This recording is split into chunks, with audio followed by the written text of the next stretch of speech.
Hello everyone. Welcome to this exciting journey into the world of biology. Today, we are diving deep into the Five Kingdom Classification chapter for Class 9, focusing specifically on a fascinating topic, differences between Plantae and Animalia. We'll explore how these two vast kingdoms, which include all plants and animals you see around you, are distinct. Get ready to uncover their unique characteristics, from the basics to advanced concepts, as we progress through easy, medium, hard, and even hardest levels of understanding. Let's begin. Ready to discover the fundamental ways plants and animals are different? Let's start with the basics. First up, let's talk about what's inside their cells. Plant cells have a rigid outer layer called a cell wall, which gives them shape and support, and they also have chloroplasts, which are like tiny solar panels that capture sunlight. Think of a strong tree trunk, that's the cell wall at work, and the green leaves are full of chloroplasts. Animal cells, on the other hand, don't have either of these. Your body cells, for instance, are flexible and don't have chloroplasts. This is a very clear distinguishing feature. Next, let's look at how they get their food.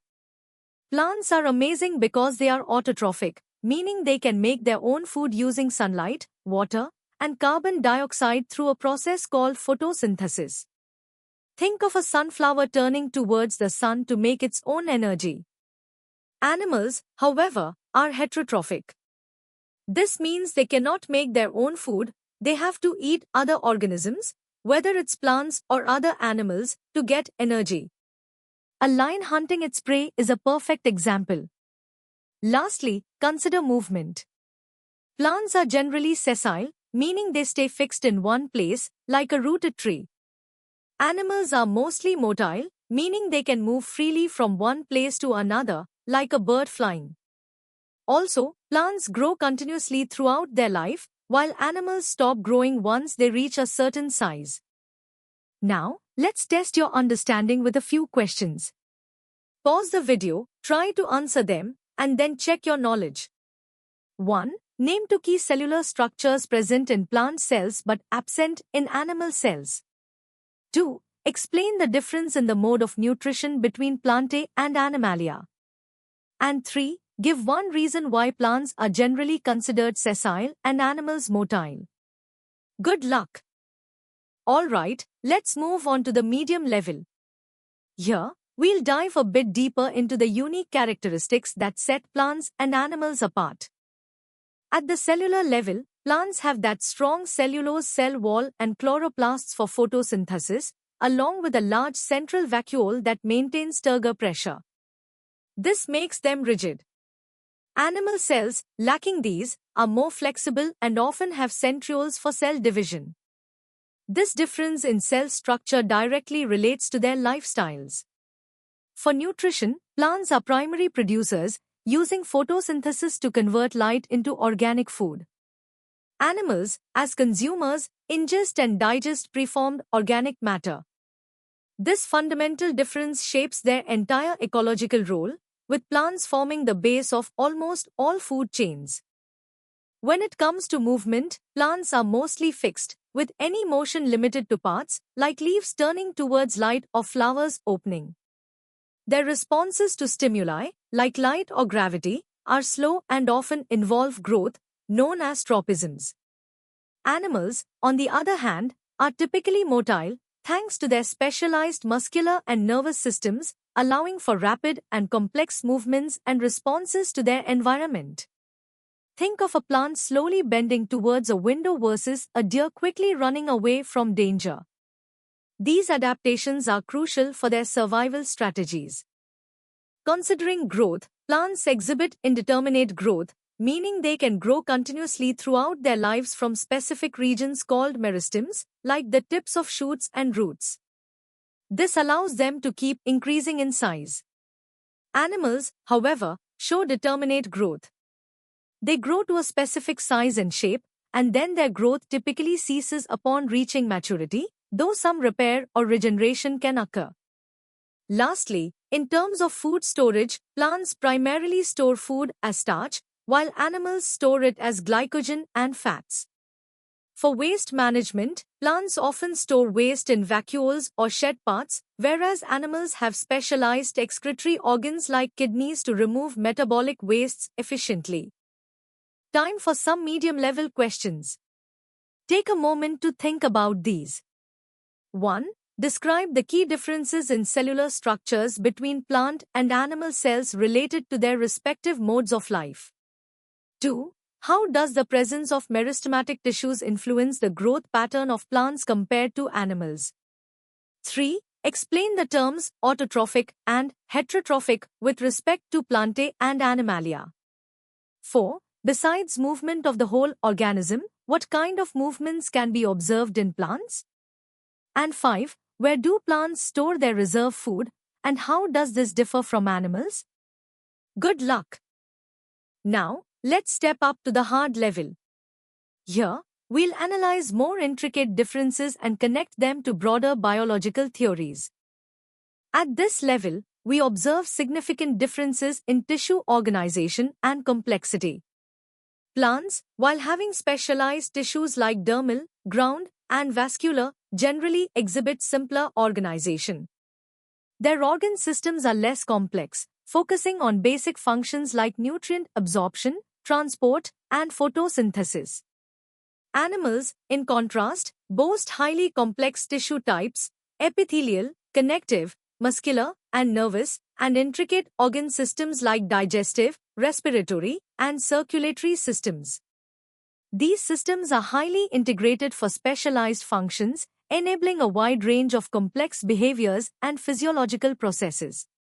This complexity reflects their active, motile lifestyle and the need for rapid internal coordination. Reproduction also varies significantly. Plants often exhibit alternation of generations, switching between sporophyte and gametophyte stages, and can reproduce both asexually and sexually. Their fertilization can be external, relying on wind or insects. Animals primarily reproduce sexually, with direct fusion of gametes, and generally lack alternation of generations. Internal fertilization is common, especially in terrestrial species. Waste management is another key difference. Plants lack specialized excretory organs, managing waste by storing it in vacuoles or shading parts. Animals, however, have evolved sophisticated excretory systems, such as kidneys, to efficiently remove nitrogenous wastes and regulate internal fluid balance. These systems are vital for maintaining their internal environment. Respiration, while cellular respiration occurs in both, involves different gas exchange mechanisms. Plants use stomata on leaves, lenticels on stems, and root surfaces for gas exchange. Animals employ specialized organs like lungs, gills, or trachea for efficient oxygen uptake and carbon dioxide release, reflecting their higher metabolic rates and active lifestyles. Furthermore, coordination and control differ profoundly. Plants rely on phytohormones for slower, growth-related responses, lacking a nervous system.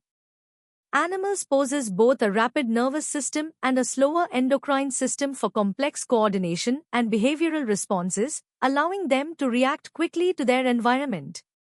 Finally, intercellular communication in plants occurs via plasmodesmata, direct cytoplasmic connections, while animal cells use various junctions like gap junctions, desmosomes, and tight junctions for diverse communication and adhesion needs.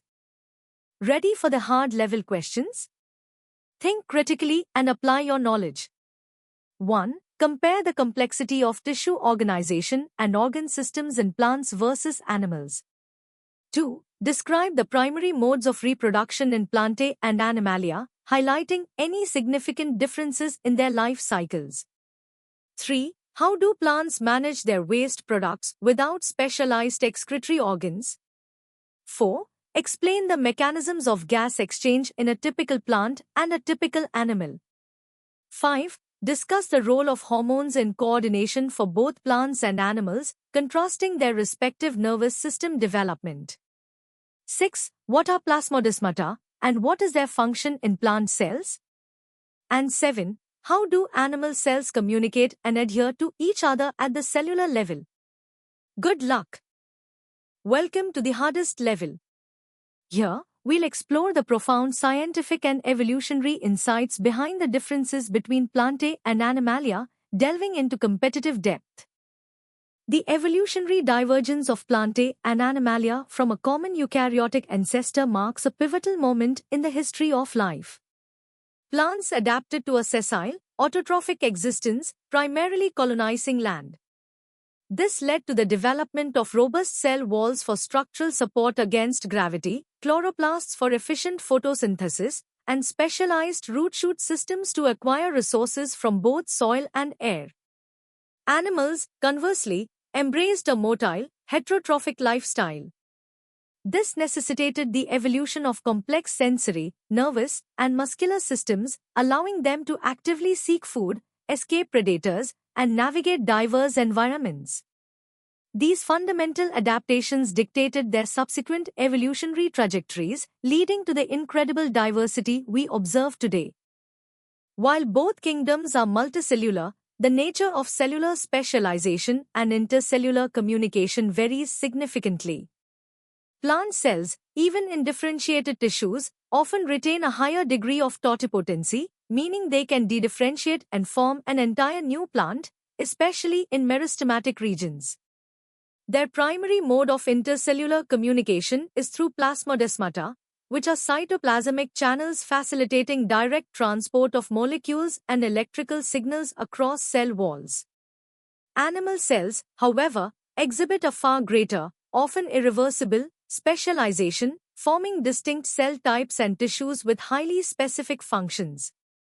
Communication in animals is achieved through a diverse array of cell junctions, like gap junctions for chemical exchange, tight junctions for sealing, and desmosomes for adhesion, along with complex chemical signaling via hormones and neurotransmitters, enabling rapid and precise coordination essential for their complex behaviors.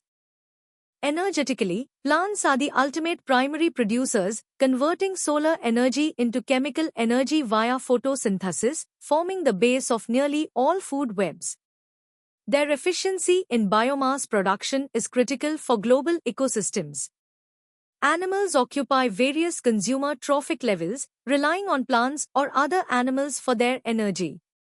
This drives adaptations for foraging, predation, and digestion, and dictates the flow of energy and nutrients through ecosystems. Homeostasis, maintaining stable internal conditions, is achieved differently. Animals use sophisticated nervous and endocrine systems for rapid, precise regulation of temperature, water balance, and blood chemistry. Plants, lacking these, rely on structural features like stomatal control, turgor pressure adjustments, and hormonal responses to environmental stresses like drought or pathogen attack. Their defense mechanisms also differ. Plants use physical barriers and chemical secondary metabolites, while animals employ behavioral defenses, immune systems, and detoxification pathways. The coevolutionary arms race between them is a testament to these diverse survival strategies. Reproductive strategies also highlight their divergence.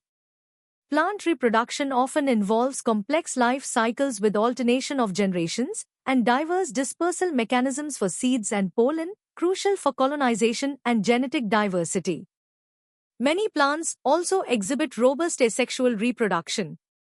Animal reproduction is predominantly sexual, with diverse mating systems and parental care strategies, and offspring dispersal often involves larval stages or direct locomotion, ensuring genetic mixing and species propagation. Ecologically, plants are the primary drivers of the global carbon cycle, fixing CO2 and releasing O2 and are vital for soil formation and nutrient cycling. Animals contribute to nutrient cycling through consumption and decomposition, facilitate pollination and seed dispersal for plants, and regulate populations of other organisms. The intricate interdependencies between Plantae and Animalia are fundamental to the structure and function of all ecosystems and the biogeochemical cycles that sustain life on Earth, showcasing their irreplaceable roles in shaping our planet. Now, for the first 5 challenging questions at the hardest level. 1. discuss the evolutionary pressures that might have led to the divergence of sessile, autotrophic plants and motile, heterotrophic animals from a common ancestor. 2. Compare and contrast the mechanisms of intercellular communication and their implications for cellular specialization in plants and animals. 3. Analyze the fundamental energetic strategies of Plantae and Animalia and explain how these strategies position them within different trophic levels of an ecosystem. 4. Elaborate on how plants and animals maintain homeostasis, providing specific examples of regulatory mechanisms in each kingdom. And 5. Describe the diverse defense mechanisms evolved by plants and animals, considering their differing mobility and life strategies. Take your time to formulate comprehensive answers. Let's continue with the remaining 5 toughest questions. 6. Explain the concept of totipotency in plant cells and how it contrasts with the typical specialization observed in animal cells. 7. How do the reproductive strategies, including life cycles and dispersal mechanisms, contribute to the ecological success of Plantae and Animalia? 8. Discuss the role of secondary metabolites in plant defense and provide examples of their chemical nature.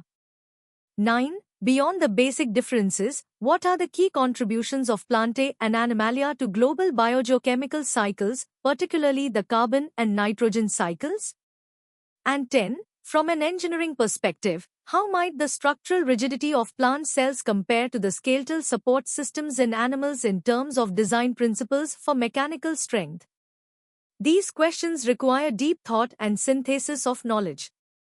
And that brings us to the end of our in-depth exploration into the differences between Plantae and Animalia.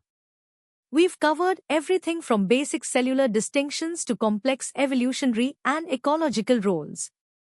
I hope this journey has deepened your understanding and sparked your curiosity for biology.